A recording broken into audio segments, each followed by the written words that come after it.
Hello. I can't see myself. Why is that? For what it's worth, I don't have a webcam.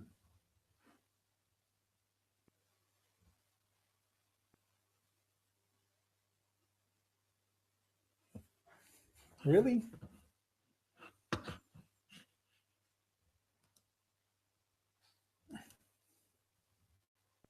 Oh, kind of one of those disconcerting things about the internet. Anyways, what we're doing today is talking about something that has been bothering me quite a lot, and there's not much we can do about it, which is an unfortunate problem that we're dealing with. And that is the problem of the Bill Cosby rape allegations. Basically, we have accused an innocent man, our punished one, that we've paid a high price in this, and it's a natural part of um, our evolution. It's the problem of the false positive, and if there is a shadow in the woods and it looks like a bear, we assume it is a bear until we prove that it's not a bear, and that's a survival advantage. And that advantage means that we constantly will punish people for simply for the accusation of being something. Now, recently, Shia LaBeouf came out with his rape allegations, which I think is kind of timely and also indicative of a artist trying to make a social commentary on this rather interesting dichotomy of um, men and women in terms of the ability of someone to accuse someone else. Now, there's really Shia LaBeouf's accusations are really um, there's no downside because we don't know who the person is that he's accusing. Um, so, and I don't know that we can know who that person is or if that person will ever come to justice. It's more of an interesting social statement, but it made me think how people reacted to that was kind of like that's really strange. Of course, he's looking at how do we treat his accusations versus the accusations against Bill Cosby. Do we see the comparisons?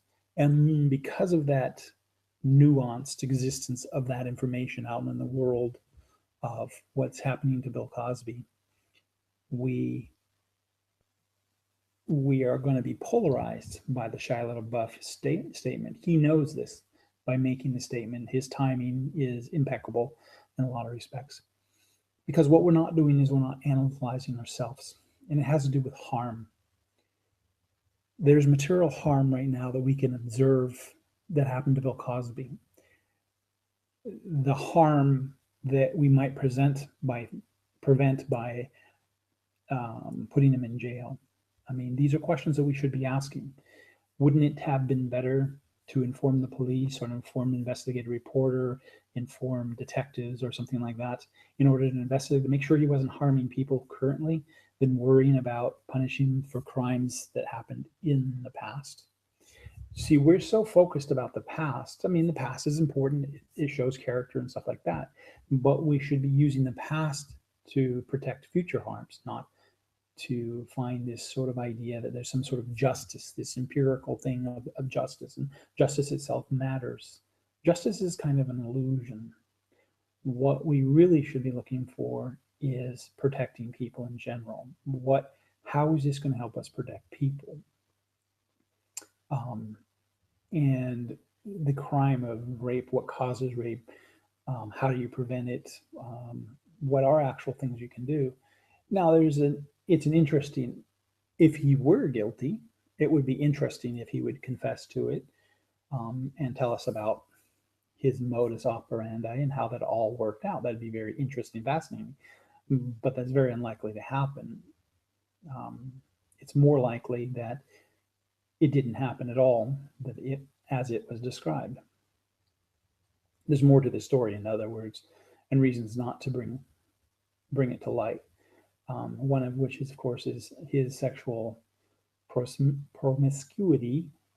Probably something he doesn't particularly want to talk about. And I don't know that he necessarily should have to talk about in the public eye, considering how critical the public is of simple allegations. People just aren't very tolerant. Um, and that includes everyone, and I would include myself in that. I can be very intolerant, and it takes a lot of reflection for me or anyone to really um, realize that we're a part of the problem. When people are looking for justice, we are a part of the problem of choosing any kind of justice. And the only kind of justice that I'm really interested in is the preventative justice to prevent future harms. So I'd like to encourage people to think in that regard.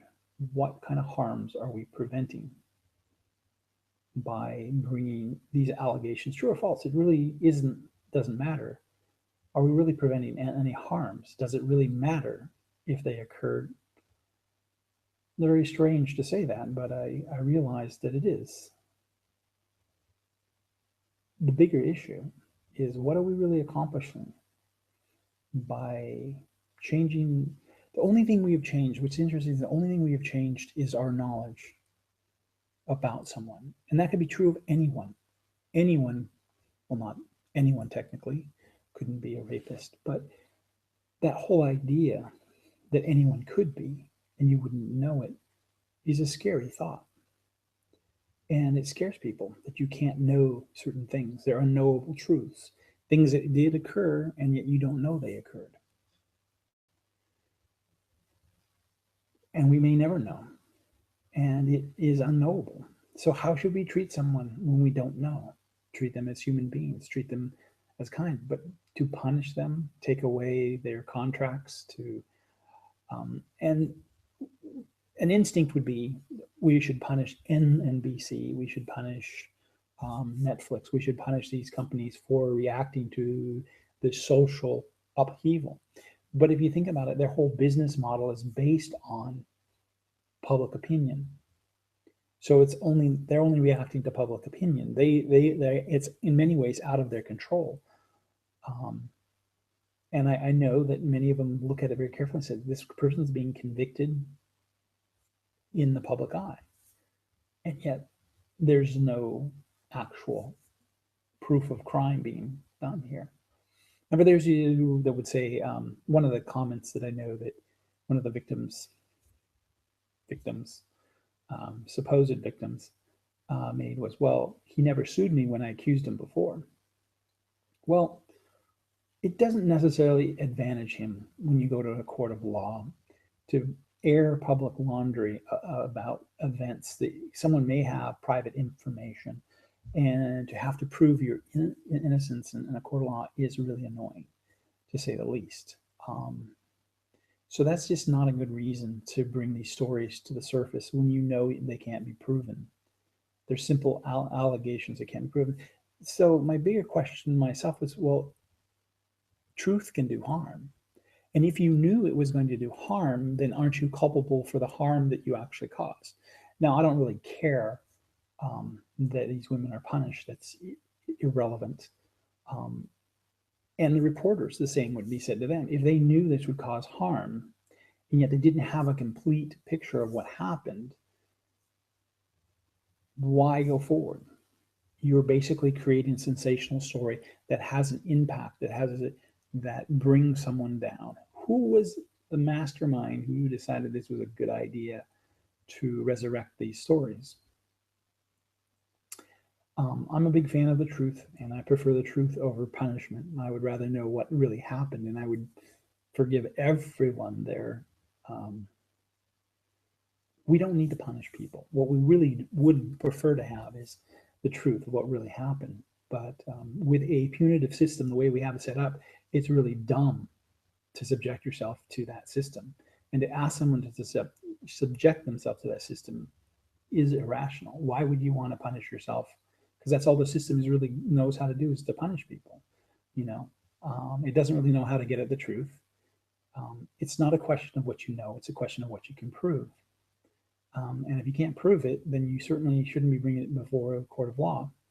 And because of the huge penalties, because of the huge costs of false accusations like this. Anyways, those are my thoughts on the Bill Cosby issue. And I think they interrelate um, to what Sam Harris is trying to do in terms of character assassination, trying to bring to light. We need to be very careful with what we say.